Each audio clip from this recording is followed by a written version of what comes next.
Karibu katika episodi ya 6 recap yetu. Kama bado hujatazama sehemu ya 5, hakikisha unagusa hicho kipop up kinachokeza juu kabisa upande wa kulia mwa screen mwako ili tuweze kwenda pamoja. Tulipokomea katika episodi ya 6 ni mara baada ya Mwamba Seocho kusema kwamba bidada atakwenda kuchagua ni nani adeti naye, ila kwa sasa atakwenda kudhihirisha silika yake kwamba yeye ni tajiri. Mwamba Kim Shin alipigwa na mshangao wa ajabu sana, akiwa haamini kabisa kwamba huyu bwana mdogo eti ni mtoto wa mkurugenzi, yani kwa maana ni mlisi mtarajiwa. Imekaaje hii? Na ile anafika tu nyumbani anakutana na yule mwanamke kutokea katika maisha ya baadaye, akawa anamuuliza, ni kwa nini ulinikataza kudeti na bidada Min Rae? Huyu mwanamke akasema kwamba ili uwe na baadaye njema katika maisha yako, kamwe katika maisha yako usije kadeti na bidada Min Rae hata siku moja. Kisha huyu mwanamke kutokea katika maisha ya baadaye akawa anaondoka. Mwamba Seocho siku ya kesho kazini, si anakutana na bidada Min Rae kiaibu hivyo hivyo. Bidada jana alimtolea nje mbele ya pati kubwa aliyokuwa ameiandaa, basi akawa amemsalimia mambo, alafu baada ya hapo Mwamba akawa anaondoka zake yani. Lakini pia bidada Min Rae wakati anaingia katika lift, si anakutana na Mwamba Kim Shin, namna ambavyo alikuwa kitazamana kulikuwa kuna hali ya huzuni fulani hivi. Yaani ukweli ni kwamba Kim Shin amekathirika sana kutoka ile siku alipoweza kumuona Seocho akiwa anamtongoza bidada mbele za watu. Sasa yeye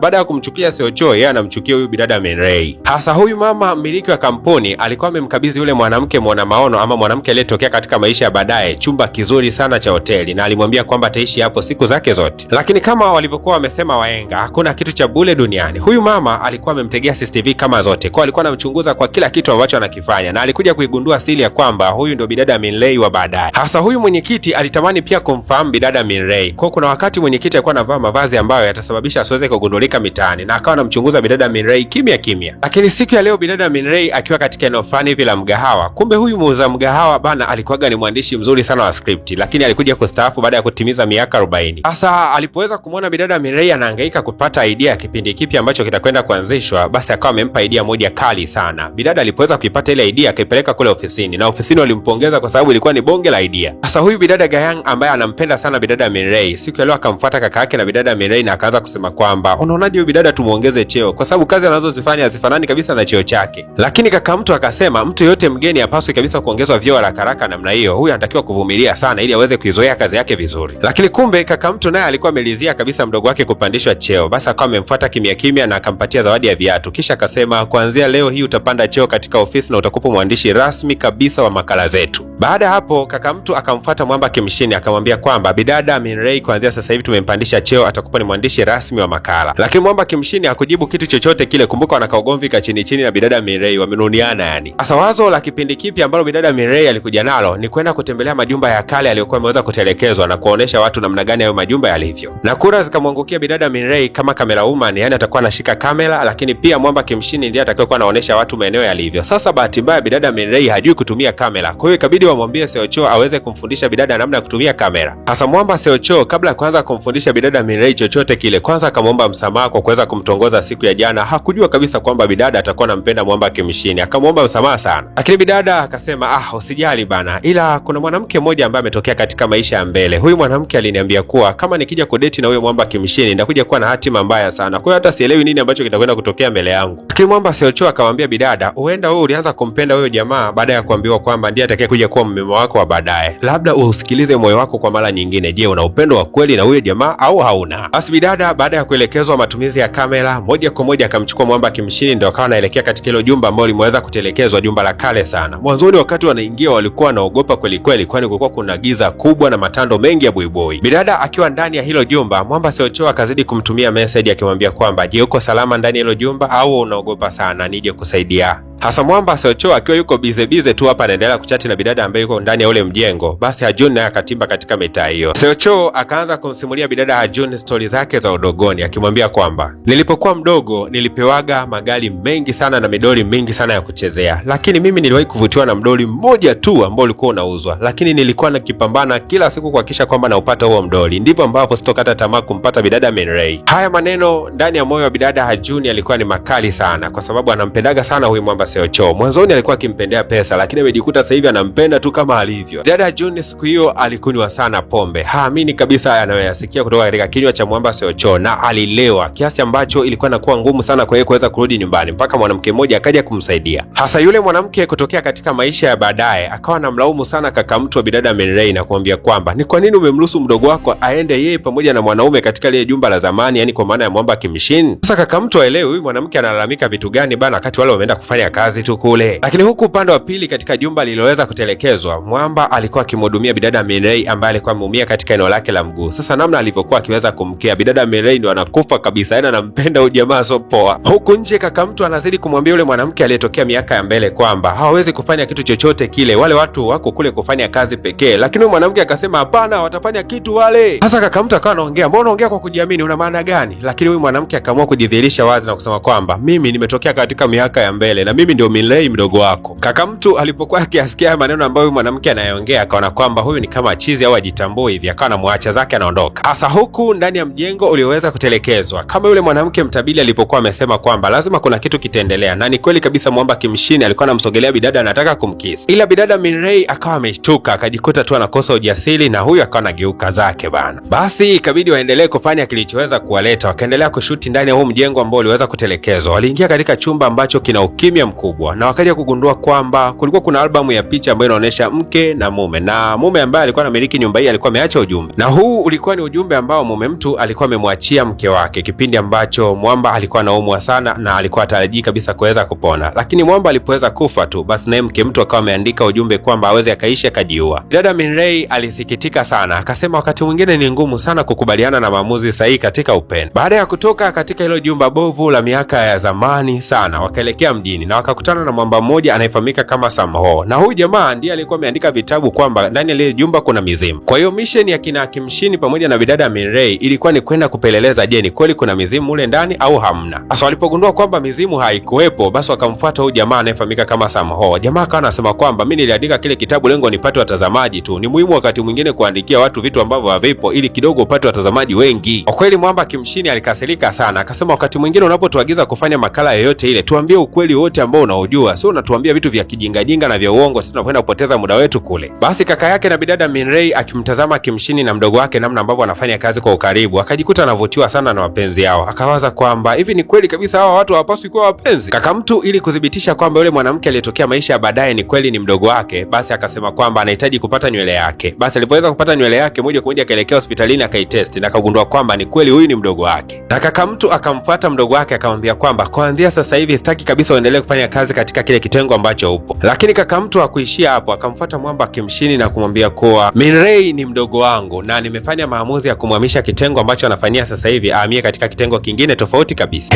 Aisee, Kimshini ndo anagundua kwamba kumbe alikuwa anafanya kazi na shemeji mtu pasipo kujua. Akasema kwamba kumbe ni mdogo wako, na Kimshini wala hakutaka kubisha kabisa, akasema sawa, nimekubaliana na wewe. Moja kwa moja akamfuata bidada Mirei na akasema kwamba kakako ameomba uweze kuhamishwa kitengo ulichonacho sasa hivi uhamie katika kitengo kingine. Lakini mdogo mtu akasema hapana baba, mimi nataka niendelee kufanya kazi na wewe katika kitengo kimoja. Lakini Mwamba akazidi kukazania kwamba unatakiwa kumsikiliza kakako kwa kila ambacho anakwambia, sawa Hii kauli ilimkera sana bidada Mirei, kwani alitegemea jamaa pia angeng'ang'ania kufanya naye kazi, lakini jamaa yuko kawaida tu na anasapoti maamuzi ya kaka mtu. Lakini Mwamba Seocho alipopata taarifa ya kwamba bidada Mirei anatakiwa kuacha kile kitengo anachofanyia amie katika kitengo kingine, alimkataza na akamwambia kwamba fanya kazi pale pale na Mwamba Kimshini, moyo wako tu ndio unatakiwa kucontrol. Hasa bidada haelewi kabisa amsikilize nani, kwa sababu kila mtu anamshauri na anatoa sababu zake maalum. Na ili kumtia moyo bidada, moja kwa moja Mwamba Seocho akamtoa out na wakala sana siku hiyo tambi. Sasa wakati wanaendelea kula tambi, bado bidada ya Juni alikuwa anatembea jirani yao. Mwamba akawa anampa ishara bidada ya Juni kwamba aondoke kabisa, akae mbali naye. Kidogo mizunguko ya Mwamba Seocho na bidada Mirei ilisababisha bidada Mirei kupata moyo sana wa kuendelea kufanya kazi katika ile kampuni. Sasa huwezi kuamini, kesho yake bidada anaelekea ofisini, anagundua kwamba siti yake imekaliwa na mtu mwingine kabisa. Mwamba Seocho alimaindi sana, akamfuata mkurugenzi msaidizi hapa ndani na akamwambia kwamba kuanzia sasa hivi nataka bidada arudishwe katika nafasi yake, fanya haraka sana. Lakini jamaa akamtazama Seocho kwa dharau, akamwambia kuwa wewe unaniamrisha kama nani? Wewe kama mpiga picha au? Mwamba alimaindi sana na akajisemea kimoyomoyo kwamba kama nikija kuwa mwenyekiti wa hii kampuni naahidi kwamba nitakwenda kumrudisha bidada katika nafasi yake. Kisha akawa anaondoka kwa hasira sana. Hasa Kimshini alikuwa anashuhudia haya yote ambayo Mwamba Seocho alikuwa anayafanya. Alitamani kwenda kuongea naye, lakini kaka yake na bidada Mirei akawa amemzuia Kimshini na kumwambia kwamba acha kabisa, usimfuate Seocho. Kaka mtu akasema ana haki mdogo wangu kuondolewa katika nafasi yake kwa sababu alikuwa amepanda cheo wakati hana uzoefu mkubwa sana katika kampuni. Ni haki kabisa, bora ametolewa katika eneo lile. Lakini huku bidada Mirei yuko busy sana kujihudumia katika lile jela lake ambalo alikuwa amelipata katika lile jumba la kale. Basi moja kwa moja Mwamba Seocho alikuwa yuko kando yake, akamchukua na kumpeleka hospitali. Licha ya kwamba bidada alikuwa ameondolewa katika nafasi aliyokuwa nayo, lakini bado hakukosa kufika ofisini kila siku. Na siku ya leo Mwamba Kimshini alikuwa anasoma habari. Tena hii habari ilikuwa imeandikwaga na bidada Mirei zamani kidogo. Basi bidada kumsikia Mwamba Kimshini anasoma habari ambayo mwenyewe alikuwa ameiandika alijikuta na tabasamu tu, na Mwamba alipomaliza tu kuweza kutangaza ile habari, moja kwa moja akawa anaondoka. Bidada Mirei akawa anamfuata jamaa, anamuita lakini jamaa yuko busy tu, akawasha gari, huyo anaondoka. Lakini pia bidada akawa anahangaika kumpigia jamaa simu, lakini jamaa haokoti simu kabisa. We bwana we, nini hatima ya penzi hili? Mbona mambo yanazidi kuchangamka kila dakika? Ni kusiwe ambaye bado hujagusa alama ya kusubscribe